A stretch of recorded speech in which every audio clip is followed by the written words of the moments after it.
बिस्मिल्लाहिर्रहमानिर्रहीम।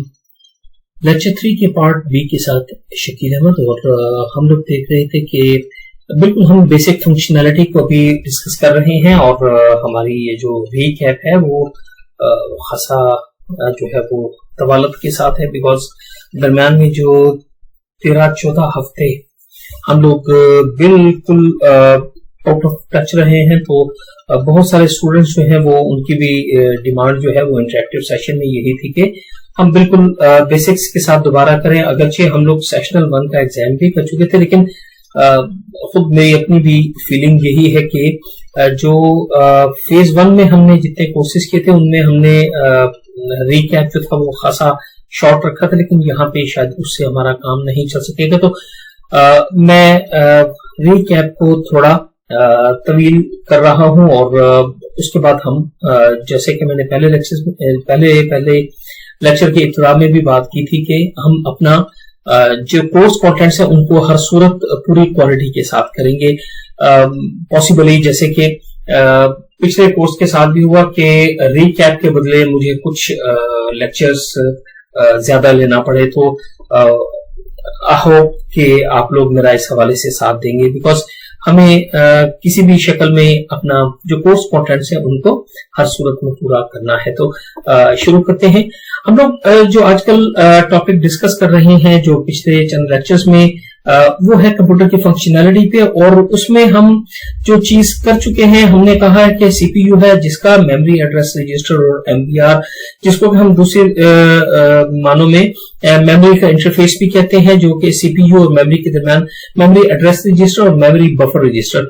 और ये बात भी बता चुका हूं कि जो एमबीआर है वो बाज बुक्स में और बाज जगहों पे आपको एमडीआर के तौर पे मेमोरी डाटा रजिस्टर के तौर पे भी नजर आएगा। तो ये दोनों एक ही चीज है। तो हम अभी इसी आइडिया के साथ चल रहे हैं कि memory address register, memory buffer register और इसके अलावा इनपुट आउटपुट के जो एड्रेस रजिस्टर है और बफर रजिस्टर, इसके अलावा एग्जीक्यूशन यूनिट है, एंड देन इंस्ट्रक्शन रजिस्टर है और प्रोग्राम काउंटर है। उसके साथ हमने जो बात कही है वो ये है कि मेन मेमोरी है, और मेन मेमोरी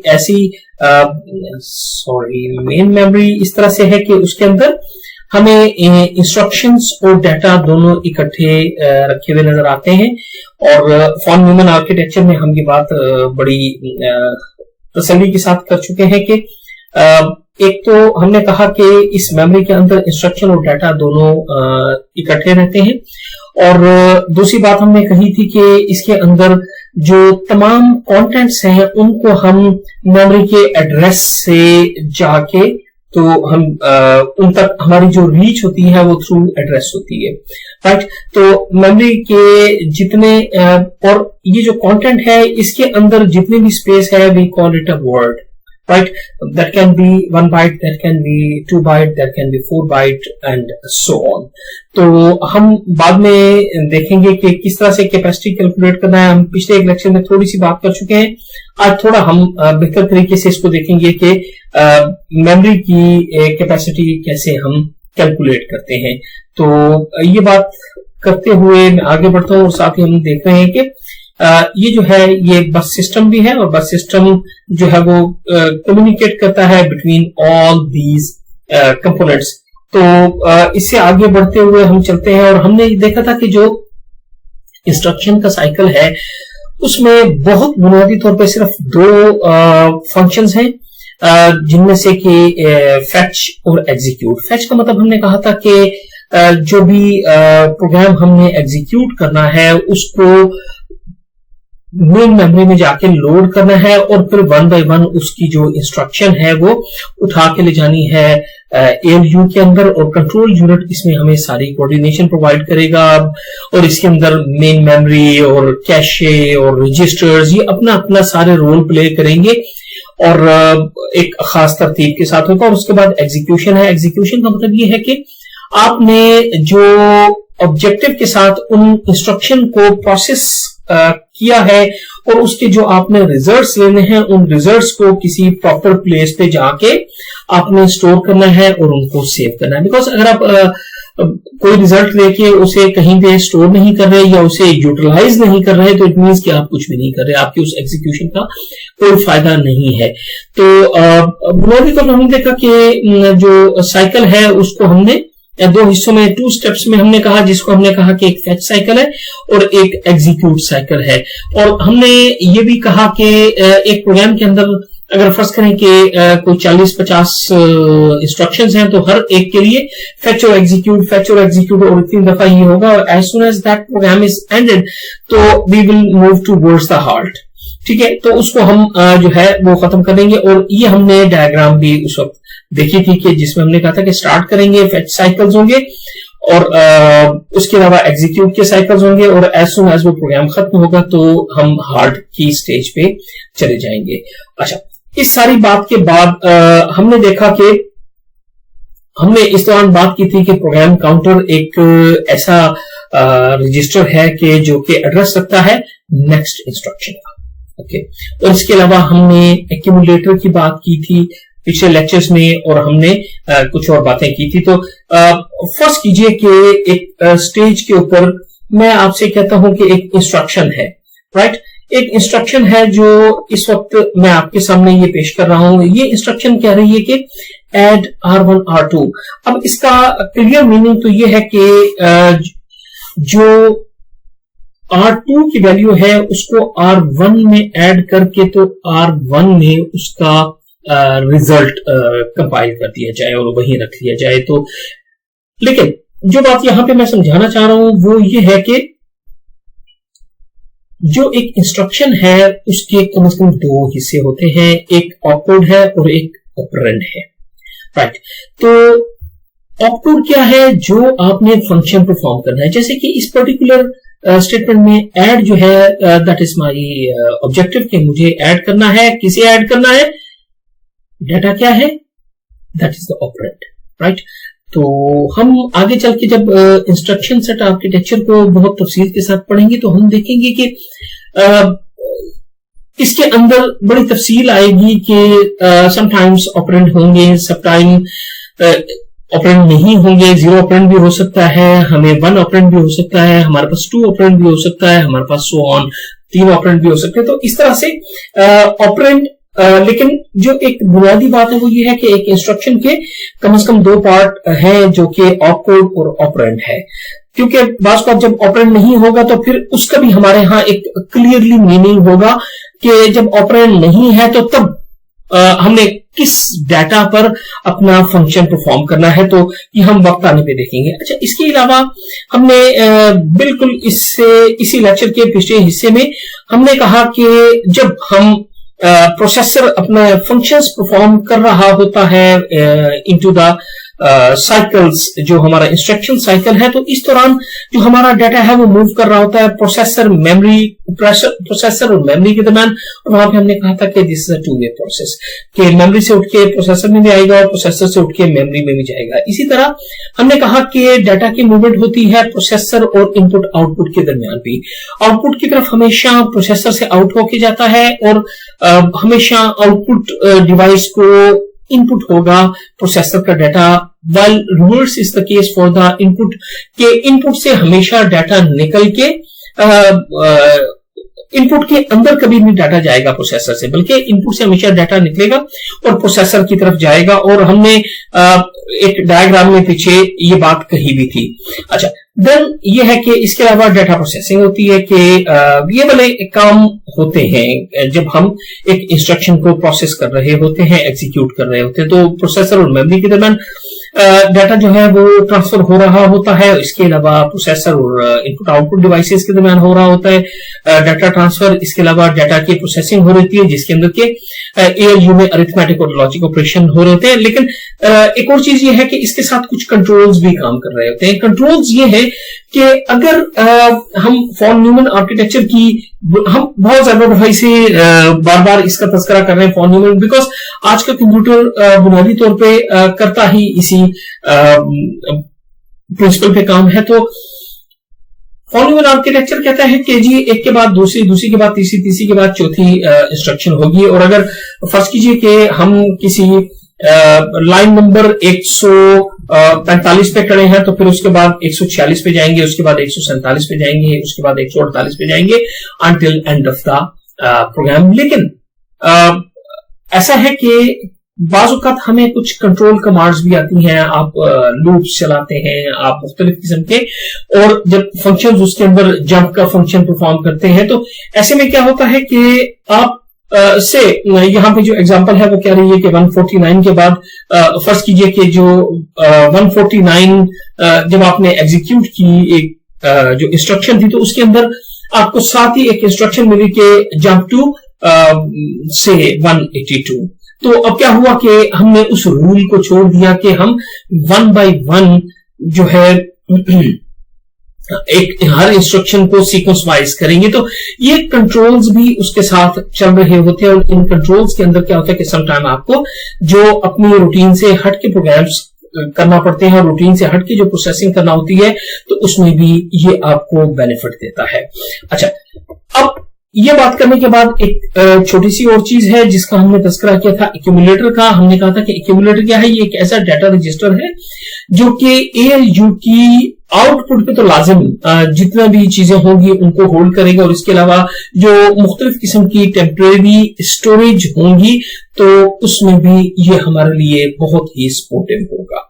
अच्छा, इसके बाद हमने कहा था कि हमारे पास जो मेमोरी है, मेन मेमोरी, तो उसकी कैपेसिटी की कैलकुलेशन हमने की थी।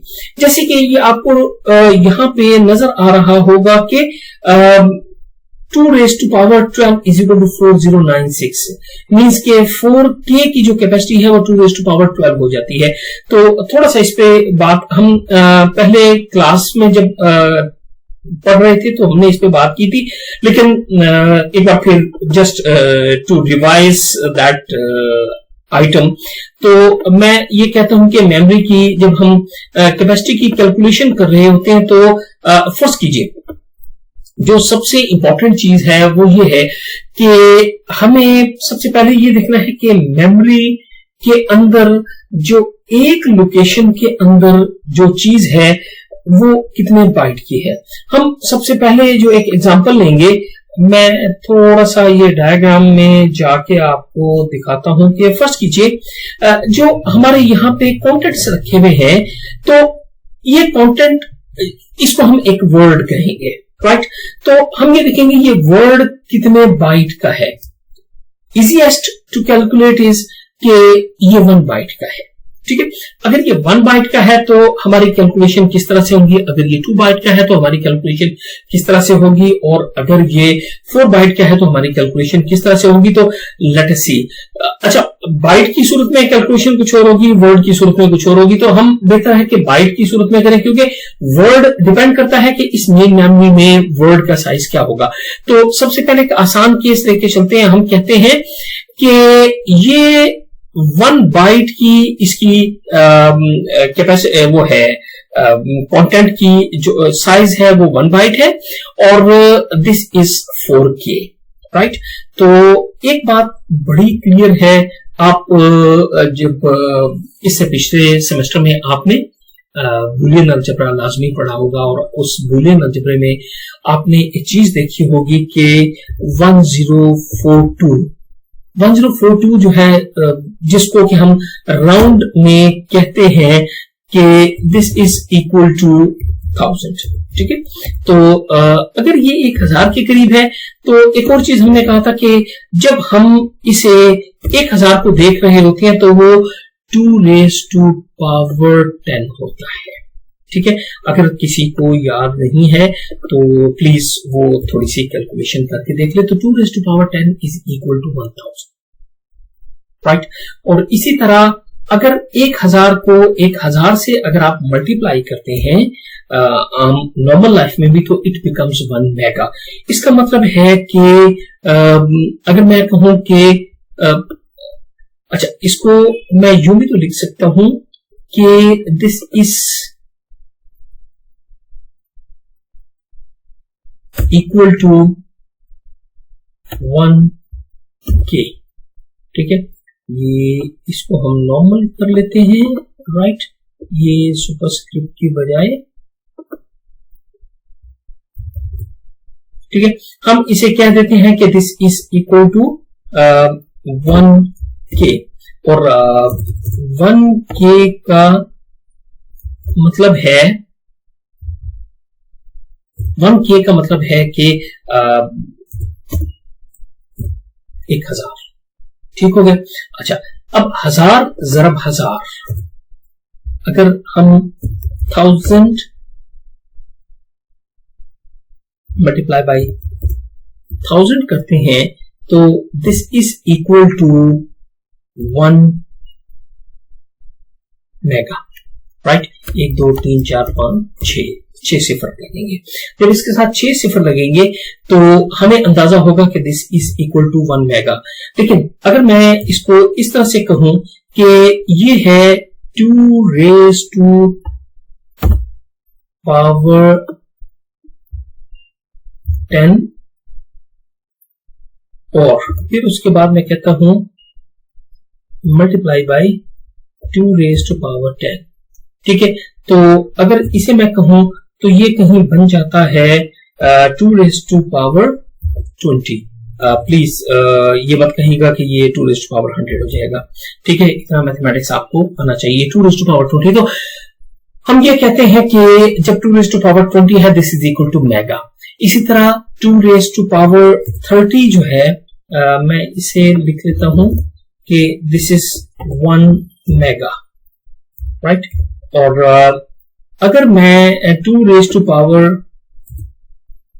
30 की बात करूं तो 1000 गुना 1000 मेगा जो होते हैं this is equal to 1 giga, तो ये एक 1 गीगाबाइट। अच्छा, अब हम बात कर रहे थे कि हमारी मेमोरी में 1 बाइट की वो है जो कंटेंट है वो 1 बाइट का एक वर्ड है, और जो हमारे पास 2 रेज टू पावर 10 या 2 रेज टू पावर, अगर 2 रेज टू पावर 10 है तो हम कहते हैं कि इस मेमोरी की कैपेसिटी है 1 किलोबाइट, राइट। बाइट कहेंगे क्योंकि वहां पे 1 बाइट रखी हुई है, ओके। और अगर फर्ज कीजिए कि मेरा वर्ड 2 बाइट का है तो मुझे मल्टीप्लाई बाई 2 करना पड़ेगा इसे, right. This is equal to, क्योंकि नंबर ऑफ बाइट्स मेरे बढ़ जाएंगे, ठीक है, मेरे नंबर ऑफ बाइट्स बढ़ जाएंगे। तो क्या मैं कह सकता हूं कि अगर वो 2 किलो बाइट का वर्ड है तो मेरे पास यहां पे 2 रेज टू पावर 11 बाइट्स आ जाएंगे, और मैं इसे यहां पे कहूंगा 2 किलोबाइट, ठीक है। और अगर मेरे पास फर्ज कीजिए कि 4 बाइट का वर्ड है तो ये हो जाएगा 2 raise to power 12 and this is equal to 4 kilobyte. तो इस तरह से आप कैलकुलेट करते जाएं। अगर 16 बाइट का वर्ड है और हमारे पास लोकेशंस हैं 1 गीगा, तो 1 गीगा का मतलब ये है 2 रेज टू पावर क्या होगा जी, अगर 16 बाइट का वर्ड है तो 2 रेज टू पावर मैं आपको बताता हूं 34 होगा। तो कैलकुलेट करके देखिए, और अगर किसी के जहन में इस हवाले से कोई थोड़ी सी भी कंफ्यूजन है तो I am available every time, और वेरी नेक्स्ट इंटरेक्टिव सेशन में और मैं इसकी पूरी तरह आपको एक्सप्लेनेशन एक बार फिर दे दूंगा। वैसे क्लास में हम बहुत इसके ऊपर तफसील के साथ बात कर चुके हैं। तो मैं वापस आता हूं इस पे, जो हमने मेमोरी के साइज की कैलकुलेशन की थी। तो मेमोरी के साइज की कैलकुलेशन के बाद हमने साइकिल की बात की। साइकिल की बात करने के बाद हमने डाटा की मुख्तलिफ जो डाटा मुख्तलिफ पार्ट्स के अंदर जो रोटेट करते हैं तो हमने उनकी बात पे कर ली। अब हम एक पर्टिकुलर एग्जांपल की तरफ जा रहे हैं। वो पर्टिकुलर एग्जांपल में कुछ चीजें हैं जो आपको सुन के तो आप ऐसा कीजिए कि किसी जगह लिख के रख लीजिए, बिकॉज उन्हें मैं 2-3 दफा जब इस्तेमाल करूंगा तो शायद फिर बार बार हम यहाँ पे नहीं आएंगे।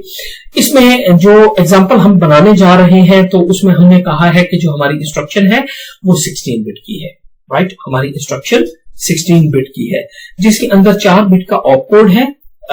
4 बिट का मतलब ये हुआ कि एक हेक्साडेसिमल डिजिट, राइट। और जो हमारे यहाँ जो पूरी इंस्ट्रक्शन है वो 16 बिट की है। तो आपको पता है कि 4 बिट का मतलब होता है एक हेक्साडेसिमल हेक्साडेसिमल डिजिट। तो इसका मतलब है कि 4 हेक्साडेसिमल डिजिट की हमारी इंस्ट्रक्शन है, जिसके अंदर जो पहला जो लेफ्ट मोस्ट hexadecimal digit होगा that would be the opcode, and the remaining 3 hexadecimal digit would be the operand or the address. Because operand क्या है, वो उन चीजों के एड्रेसेस हैं या उनके नाम हैं या वो एग्जैक्ट डाटा है जिनके ऊपर हमने प्रोसेसिंग करना है। ओके, एक बात तो ये हो गई। और अगर इंटीजर है तो उसमें हम कहते हैं कि 16 बिट का इंटीजर है, और यहाँ पे हम इसको देख के चलते हैं। और प्रोग्राम काउंटर के हवाले से हमें पता है कि प्रोग्राम काउंटर एक ऐसा रजिस्टर है जिसके अंदर एड्रेस ऑफ द इंस्ट्रक्शन होगा। कौन सी इंस्ट्रक्शन? नेक्स्ट, जो अभी नेक्स्ट उसमें प्रोसेस करनी है, लेकिन स्टार्ट में वही पहली होगी, वही नेक्स्ट होगी। तो प्रोग्राम काउंटर में जब हम प्रोग्राम को स्टार्ट करेंगे तब तो पहली होगी, लेकिन उसके बाद क्या होगा, जैसे ही पहली की एग्जीक्यूशन तक जाएगी तो वो दूसरी को फेच करने के लिए प्रोग्राम काउंटर एक इंक्रीमेंट कर लेगा। तो अब ये कहना अभी कबल अज वक्त होगा कि एक इंक्रीमेंट करेगा। एंड मुमकिन है कि अगर हमारा वर्ड बड़ा है और मेमोरी का साइज छोटा है तो तब हमें इंक्रीमेंट, अगर वो 2 लोकेशन में आते हैं तो तब हमारा इंक्रीमेंट ज्यादा होगा। अभी इस बात को हम बाद में क्लैरिफाई करते हैं, लेकिन इस वक्त हम बात कर रहे हैं कि जो प्रोग्राम काउंटर है वो address of the next instruction कहेगा। और जो इंस्ट्रक्शन रजिस्टर है उसके अंदर वो वाली इंस्ट्रक्शन होगी जो करंटली इस वक्त एग्जीक्यूट हो रही है, राइट। और 3 चीजें कहीं लिख के रख लीजिए, क्योंकि जब मैं आगे एक्सप्लेन करने लगूंगा तो इनकी बार बार जरूरत पेश आएगी। और अगर आप देखें कि हेक्साडेसिमल डिजिट या 4 बिट्स का आपको यहाँ पे कुछ लिखा हुआ नजर आ रहा है, तो अगर आप इसे देखें तो ये हेक्साडेसिमल डिजिट में ये 1 बनता है। 0001 is equal to 1 of the hexadecimal. और इसे कहीं लिख लें कि इसका मतलब है कि लोड करें accumulator code from memory, right. It means कि जब मेरा ऑप कोड होगा 1 तो उसका मतलब होगा कि लोड एक्यूमुलेटर फ्रॉम मेमोरी। और उसके बाद अगर आप 0010 को देखें तो this is equal to hexadecimal digit 2। तो 2 का मतलब होगा कि store accumulator to memory, right. और उसके बाद अगर आप 0101 को देखें तो हेक्साडेसिमल डिजिट में दिस इज इक्वल टू 5। तो इसका मतलब है add to accumulator from memory.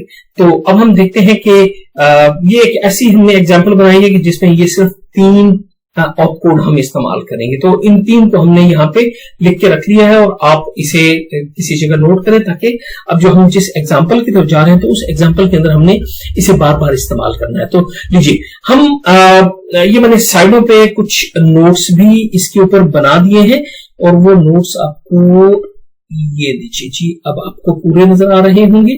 तो जब मैं इन्हें देखता हूं तो मैं पहले, आप देखिए कि यहां लिखा हुआ है स्टेप 1। मैं स्टेप 1 पे आता हूं।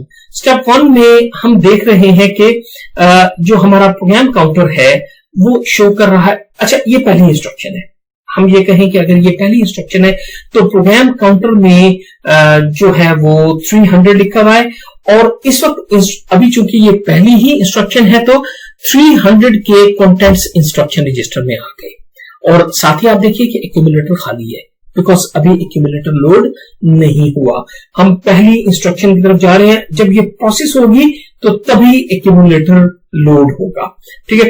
तो जब इसकी एग्जीक्यूशन की तरफ हम जा रहे होंगे, और एक और बात यहाँ पे देखने में आपको नजर आ रही होगी कि मेमोरी का ये वाला पार्ट जो 300 की सीरीज वाला पार्ट है, इसके अंदर इंस्ट्रक्शंस हैं, और जो ये 900 वाला पार्ट है तो इसके अंदर हम देख रहे हैं कि डाटा है। तो हमने कहा था कि मेन मेमोरी एक ऐसी चीज है जिसके अंदर डाटा और इंस्ट्रक्शन इकट्ठे ही रहते हैं, और रीड भी हो सकते हैं, राइट भी हो सकते हैं। तो चलिए हम बात को आगे चलाते हैं, और हम कहते हैं कि द प्रोग्राम काउंटर कंटेन्स 300। हम स्टेप 1 पे हैं, राइट।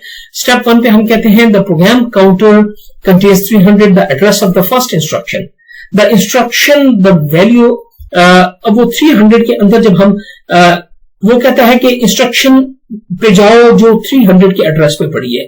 जब हम 300 के एड्रेस पे जाते हैं तो वो लिखा हुआ है 1940। जब वो लिखा था 1940 तो आपको मैंने जैसे बताया था कि ये 4 हेक्साडेसिमल डिजिट बराबर है 16 बाइनरी के बराबर। ओके, तो इनमें से जो पहला है वो है इंस्ट्रक्शन जो है वो हमारा ऑपकोड है। और मैंने कहा था कि आप नोट कर लें तो पहला जो ऑपकोड 1 है बिकॉज इट्स 1940। तो 1 का मतलब ये है कि load accumulator from main memory. Load 1 कहता है load accumulator from main memory कहां से? 940 से। तो वी वेंट टू द 940। जब हम 940 पे गए तो वहां पे पड़ा था 0003। राइट, हमने कहा इसको लोड करो एक्यूमुलेटर पे। स्टेप 2 पे आओ तो आपको नजर आएगा कि एक्यूमुलेटर पे लोड हो गया 003 और चूंकि ये परफॉर्म हो रही है तो अगर आप इंस्ट्रक्शन में देखिए तो 1940 है बट प्रोग्राम काउंटर एक स्टेप आके जा चुका और इसने कह दिया 301। अब जैसे ही इसके ऊपर 301 आया तो जैसे ही एक्यूमुलेटर को लोड होने के लिए इसके अंदर इंस्ट्रक्शन थी, एक्यूमुलेटर लोड हुआ तो इंस्ट्रक्शन रजिस्टर के अंदर नेक्स्ट कमांड आ जाएगी। तो 301 कहता है 5941। आप देखिए कि 5941 आ गया इंस्ट्रक्शन रजिस्टर के अंदर। अच्छा, अब 5941 5 के लिए मैंने क्या कहा था, ये ऑपकोड किसके लिए है? Add accumulator from main memory. Add accumulator from main memory. Accumulator के अंदर 3 तो पहले से खड़ा हुआ है। हमने कहा कि 941 को उठा के इसमें ऐड कर दो तो 941 में जब हमने देखा तो it is 0002। Right, this is a data. अब क्या होगा, 3 ऑलरेडी है और एक्यूमुलेटर में 3 के अंदर 2 हमें ऐड करना है जो इस इंस्ट्रक्शन ने हमें कहा कि तुम्हें ये करना है। जैसे ये होगा, ये इंस्ट्रक्शन एग्जीक्यूट होगी तो आप देखिए यहां पे 302 आ जाएगा कि ये इसने इंक्रीमेंट कर लिया और यहां 5941 है और साथ ही 3 जमा 2 समअप हुए और एक्यूमुलेटर में आ गया 5। ओके, एक्यूमुलेटर में आ गया 5। अच्छा, अब ये हमारा स्टेप 4 था। अब आप यहां पे देखिए कि हमारा जो है program counter that should have been incremented. ये टाइपोग्राफिकल एरर हो सकता है बिकॉज यहां पे एक और इंस्ट्रक्शन आ गई है 2941। तो 2941 का मतलब ये है कि 2 का मतलब क्या है? 2 का मतलब ये है कि हमने जैसे कहा था कि store accumulator to main memory. Right, अब देखें एक्यूमुलेटर के अंदर क्या इस वक्त मौजूद है? 5 है और हमने कहा कि इसको जाके 2 का मतलब है कि store the accumulator in the main memory. Main memory में कहां पे? आगे उसका जवाब मौजूद है कि 941 पे जाके, और 941 में जो पहले डाटा मौजूद है दैट इज इक्वल टू 2। अब वहां पे हमें क्या लिखना है? हमें 5 लिखना है बिकॉज एक्यूमुलेटर में 5 है और हमें ओवरराइट कर देना है ये वाला डाटा। तो एक चीज जो हमने इसी लेक्चर के पहले पार्ट के एंड में कही थी वो बहुत इसके अंदर इंपॉर्टेंट है कि जब भी हम कोई डाटा ट्रांसफर करते हैं तो हमेशा इन ऑलमोस्ट ऑल कंडीशंस जो हमारा सोर्स है वो इंटैक्ट रहता है, वो डाटा चेंज नहीं होता, लेकिन डेस्टिनेशन पे जो भी डाटा होता है वो ओवरराइट हो जाता है, वहां अमूमन चेंज हो जाती है। तो यही आप देखिए कि जब हमें कहा गया कि 941 पे जाके एक्यूमुलेटर को प्लेस कर दो तो एक्यूमुलेटर ने जब अपना 5 का हिस्सा उठाया और जब यहाँ पे 941 पे जाके उसको प्लेस किया तो इसका मतलब ये हुआ कि यहां पे 941 की जगह जो 941 पे जो 2 पड़ा था that is overwritten and that has become 5 और ये चला गया नेक्स्ट इंस्ट्रक्शन पे एंड बिकॉज हमारे पास नेक्स्ट इंस्ट्रक्शन कोई नहीं थी so the whole situation is ended. और हमारा जो मकसद था कि 2 हमने फिगर्स को ऐड करना था 2 एंड 3 को, तो हमने देखा कि किस तरह से जब हम एक छोटी सी प्रोसेसिंग कर रहे होते हैं तो main memory, program counter, accumulator और इंस्ट्रक्शन रजिस्टर, ये एक बहुत छोटी सी एग्जांपल हमने बनाई है और इसके अंदर हमने देखिए कि जब भी मेन मेमोरी से सीपीयू की तरफ कोई चीज आती है तो वो आती वाया मेमोरी एड्रेस रजिस्टर और मेमोरी बफर रजिस्टर है। लेकिन हमने क्या किया कि just for the sake of the simplicity उस वाले स्टेप को दरम्यान में से निकाल दिया। अगरचे हमने कुछ और स्टेप भी अभी सिंप्लिसिटी के लिए दरम्यान में निकाले हुए हैं, क्योंकि सीपीयू रजिस्टर्स और मेन मेमोरी के दरमियान भी एक कैशे भी मौजूद है। तो अभी for the sake of simplicity हमने एक छोटी सी एग्जांपल बनाई है, क्योंकि जब सीपीयू भी अपनी प्रोसेसिंग कर रहा होता है तो अपने माइंडसेट के हिसाब से वो मेन मेमोरी से सब कुछ उठा रहा होता है, बट मेन मेमोरी जो है वो कैशे को देती है, कैशे रजिस्टर को देता है और and so on. But this is a very simple example जो कि हमने प्रोड्यूस की सिर्फ इसलिए कि हम ये देख सकें कि जो इनका तालमेल है प्रोग्राम काउंटर का, एक्यूमुलेटर का, इंस्ट्रक्शन रजिस्टर का, मेन मेमोरी का और ओवरऑल सीपीयू का, तो ये सारा जो एक इनकी कोऑर्डिनेशन है उसके जरिए हम अपनी इंस्ट्रक्शन या एक कोई छोटी सी जॉब कैसे परफॉर्म करते हैं।